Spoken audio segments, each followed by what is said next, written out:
It's Wednesday, the 9th of March, 2022. Welcome to the Fast 5 by Fear and Greed, where we give you the top 5 business stories you need to know in just 5 minutes. I'm Michael Thompson, and good morning, Sean Aylmer.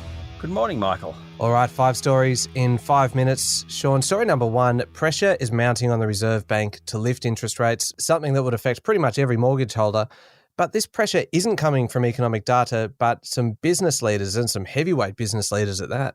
Sure is. Former Federal Treasurer and now Chair of the Future Fund and Nine Entertainment, Peter Costello, has called on the Reserve Bank to get with the curve on interest rates, saying the current situation of record low interest rates and high federal deficits was absolute rocket fuel for the economy.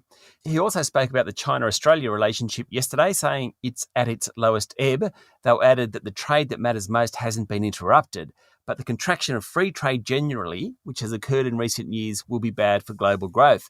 Mr. Costello had some support from former RBA board member and now ANU Professor Warwick McKibben. He said the central bank should consider raising rates soon, but it needs to be done in conjunction with fiscal policy and with climate policies. Now remember, financial markets expect the bank to lift interest rates 2 to 3 times this year, even though Martin Place has continually said it will be patient on rate rises.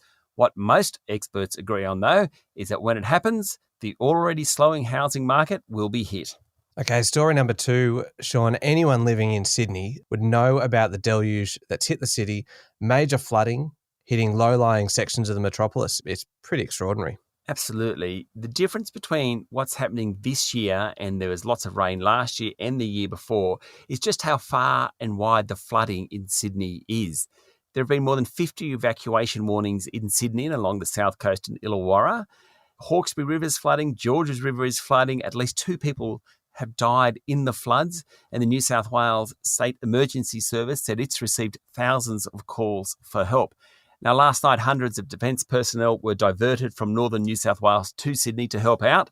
Outside of Sydney, along the mid-north coast, residents of Kempsey have been urged to evacuate. There's been landslides in the Blue Mountains, which has been declared a disaster area.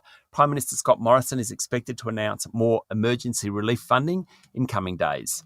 All right, story number 3, Sean. Virgin Australia seems to be winning the competition for domestic flights, which is pretty incredible when you remember that 18 months ago, this is an airline that was in administration.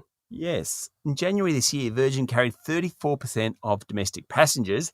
Qantas and Jetstar had 31% each. Rex had 4%. Pretty good effort by Virgin, and that's according to the latest quarterly report from the competition regulator.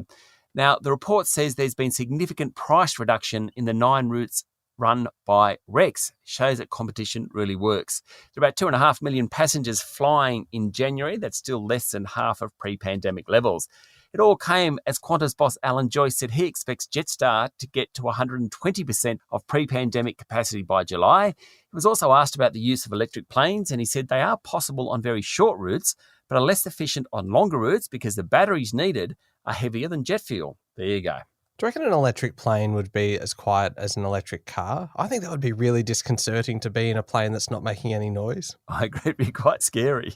It actually would. All right, story number 4, Sean. Australian fuel refiner and retailer Ampol says it's not going to buy oil from Russia. That's right. It's condemned the action in the Ukraine. It already has 2 Russian cargoes which were purchased ahead of the invasion of Ukraine on the way, and they will be unloaded next month. Now, one of its major competitors is Viva Energy. It came out yesterday. It said it would also stop buying Russian oil. However, just like Ampol, it's got 2 cargoes already on the way too. So those 4 boatloads will be unloaded, but then that's it. No more purchase of oil from Russia. Sean, it's a very good segue into our final story for this morning. Story number 5, about the country that consumes more oil than anyone else, the United States. The good old US of A. In fact, the biggest oil-consuming event in the US is what they call the summer driving season. And obviously that's coming up in the northern summer, which is a couple of months away.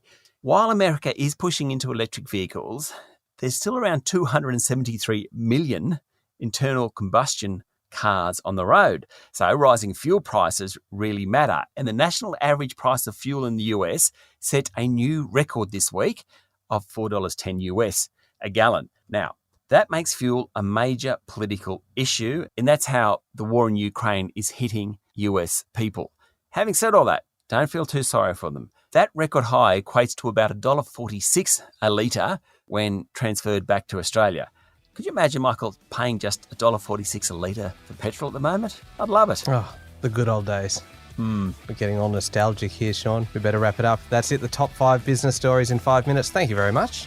Thank you, Michael. It's Wednesday, the 9th of March, 2022. Remember to hit follow on the podcast, and if 5 minutes isn't long enough, you can find our longer daily show called Fear and Greed on your podcast platform. I'm Michael Thompson, and that was the Fast 5 by Fear and Greed. Have a great day.